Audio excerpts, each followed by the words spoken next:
Hi everyone, Dakota again from becomingaprogrammer.com. In the last video, we ran into a numbering issue when we were putting together our pagination. These are going from 1 to 30 on every page, and they're not ever going 31 to 60, etc. So this is my first solution to the problem. The way we're going to fix this is to make a couple of changes. And first, we're going to use a CSS library called Tachyons. So I'm going to go ahead here and add a link to that in the index.html file. And I have a snippet for it, which, oh, again, other machine, don't have it here. So I'm going to get this link and then I'll put it in here. So we need link, and then I'm going to paste this npm cdn link to Tachyons. Okay, so now we've got that added to the project. And what we're going to do basically is we're going to add these numbers in programmatically instead of via an order list. So we're going to change the ordered list here back to an unordered list. And I'm going to add the Tachyons class list here, which is basically going to just give it, remove the list style so there won't be the dots, the bullet points. So it'll just look like that.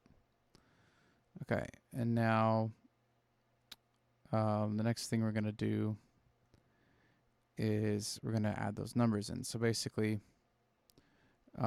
we're feeding in vm.stories to the ngRepeat directive that's under the hood of dir paginate. So we can use the indexOf method to see which story is being displayed. And once we know that, we can add 1 to it and we'll have the number that we want to display, because the first obviously will be 0, but we want to display 1. So what we can do here is we can add in another div, and we'll put in vm.stories .indexOf, because we want the index of the current story within the array of stories. And then we're going to add 1 to it. And then we should have, and I'll put a dot after it because that would be nice to have. And close the div and then reload this page. And now we have 1 to 30 again. And we click here. Now we have 31 to 60, which is what we want. But of course, looking at it now, they're all on the same, they're on their own line, which is not what we want. And actually, I tried making this like a span, like an inline element, but it still doesn't work because story is a block element, and making it inline just, well, I guess I didn't try that. So let me just, for the sake of argument, let's see if I just add the class DI to both of these to make them both display inline. Yeah, that didn't work. Okay, so yeah, I didn't think that was gonna work. So, but what we want to do is basically we're gonna fix this with styles. So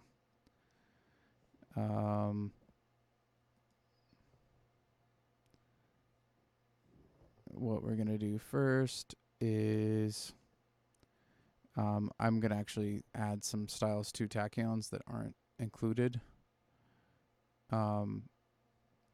They're like extra width controls. So I'm going to do that in a new file. And I have a CSS folder, I think, right? No, I don't. So I have to make that. And then I'm going to add, within the CSS folder, I'm going to add tachyons extras.css. Okay, and then close this node modules and open up CSS. And here, what we're going to do is, you can see these in the blog post, but I'm going to, these are them. I just pulled these up by clicking a link in the blog post, and then I'm going to paste these in. I'll give you a quick idea of what's actually happening here. Oh, okay, so I'll save that and then I can close that one. So the way Tachyons works is you can add these these are basically breakpoints. Like if you have anything after dash that has a dash m at the end, is going to apply to screens that have this size. Looks like I did that twice there. Actually, don't need that, so I can get rid of that one. Yeah, so what that does is allows you to apply classes like right without leaving your HTML or wondering, where the styles are defined. You can just apply a media query directly to the element you want it to apply to by knowing what suffix to put on the class name. So these basically just are going to add in a couple more options for the width, which I found to be helpful. They include up to 80%, but I like to be able to have 90. Just sometimes you need it. So I've added it, and now in order to be able to access this from within our views, let's link it to the project by adding it right after Tachyons. And then I'm going to do CSS Tachyons extras .css, and now just to like blow things up and make sure this is working. It's always I like being in that habit. Really has saved me a lot of pain. That class is not doing anything right now, so I'm gonna add a class to this guy of width -5, and you can see that should be a 5% width, and it's obviously these are more than 5% in width, so this should really change our appearance if it worked. Didn't seem to at all. Let me make sure that actually would work at all. I think I might have to apply this within the template itself. So open that up, and then these, I need to wrap all of this in a div because I want to be able to style the whole thing.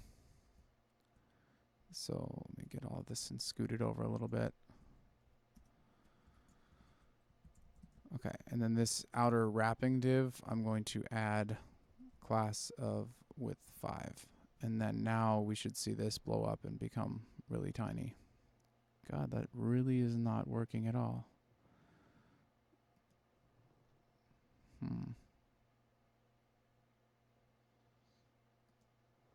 It's a little bit, so the class is being added, but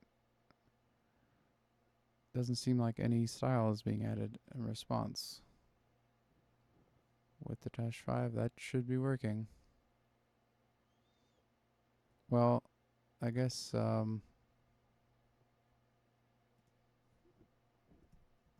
that's already display block.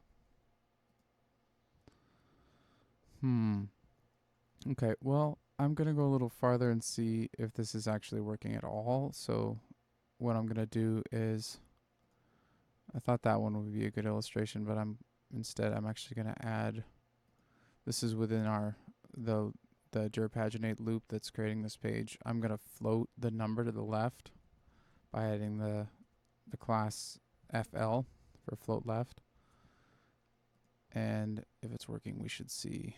Okay, so that, yeah, it's now floating to the left. That looks a little weird, but it's there. I think part of it is that all the numbers are on, we have like the points number right underneath, so it's really hard to tell which one is part of the list and which one's not. I am actually a little bit surprised that this is looking like it did, because before when I did this, it didn't look quite the same. So what I'm going to do actually is I'm also going to float this one to the left. And then we'll see.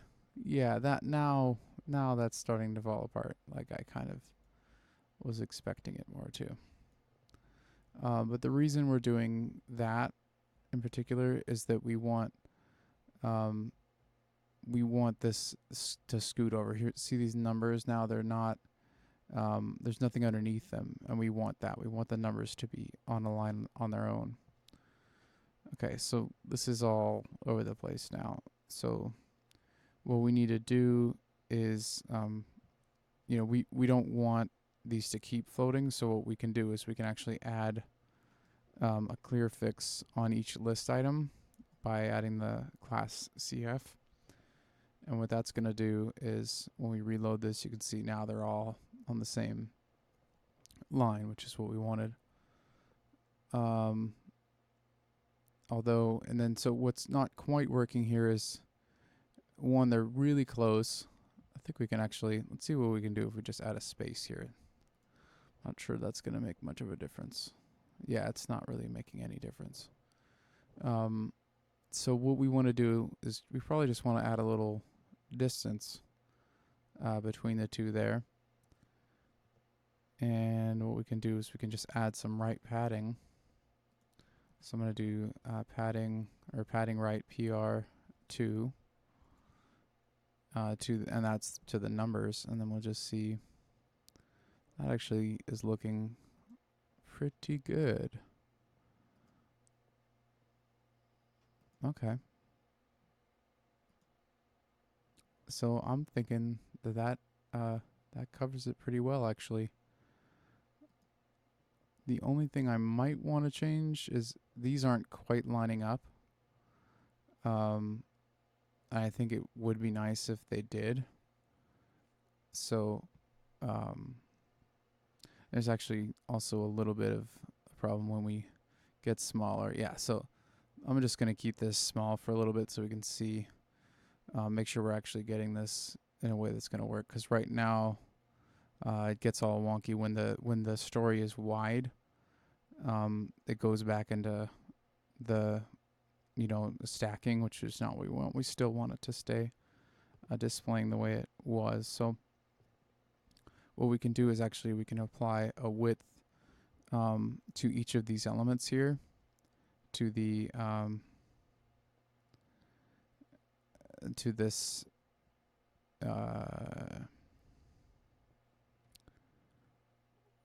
to the element that's got the left hand, the numbers, and then the story here. I'm actually going to wrap this. I've realized that applying the float here is probably not the best, because we don't want this story to be floated no matter where we put it. It's just this particular instance. So what we want to do instead is just to create a div that's floated left here. Let's expand this to make it a little cleaner too. Oh, yeah. Okay, and now we can add this story within here, and we can just edit this one file, and we'll be dealing with the whole deal. Okay, so yes, so we're still getting this issue. So what we want to do is add here, we're going to add the width 10 from this. Actually, 10% is already included within Tachyons, so width 10, that class is already there. And then we can add width 90 here. And what that's going to do is, now you can see we don't have any of that problem, but obviously we have way too much space here.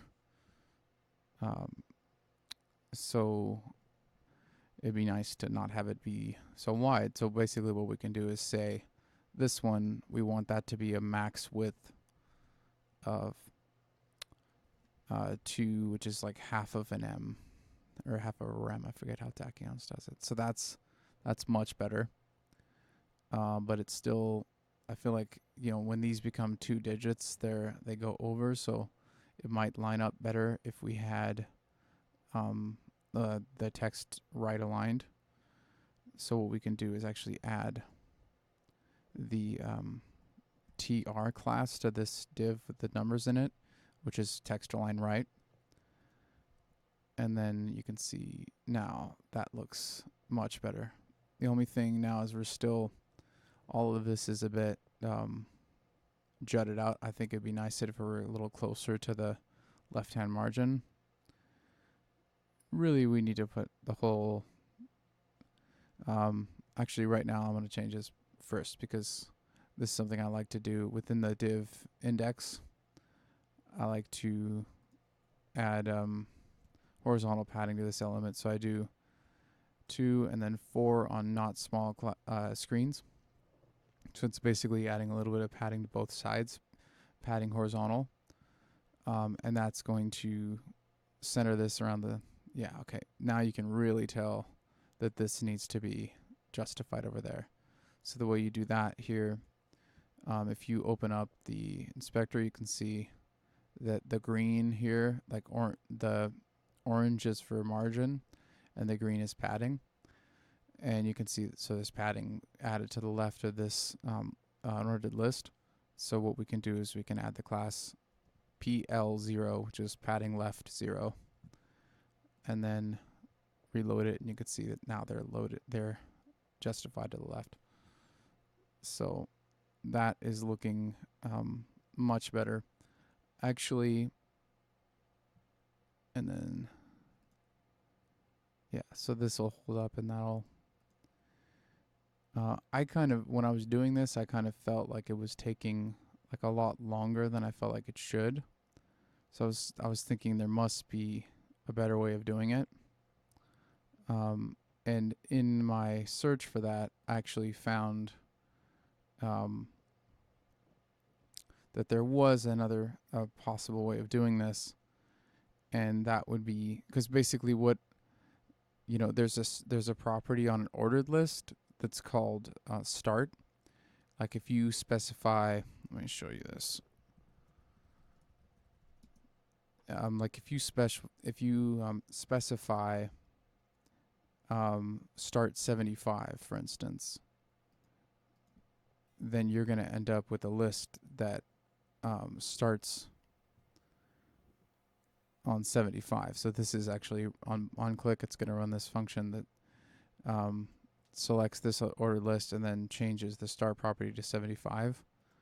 And then you can see that is what we want. So basically, if there were a way to connect, or like it basically would attach a function call to one of these click events where you could click on one of the buttons and then it would change the start property of an ordered list, then you could actually, you could do this without having to mess with the styles at all.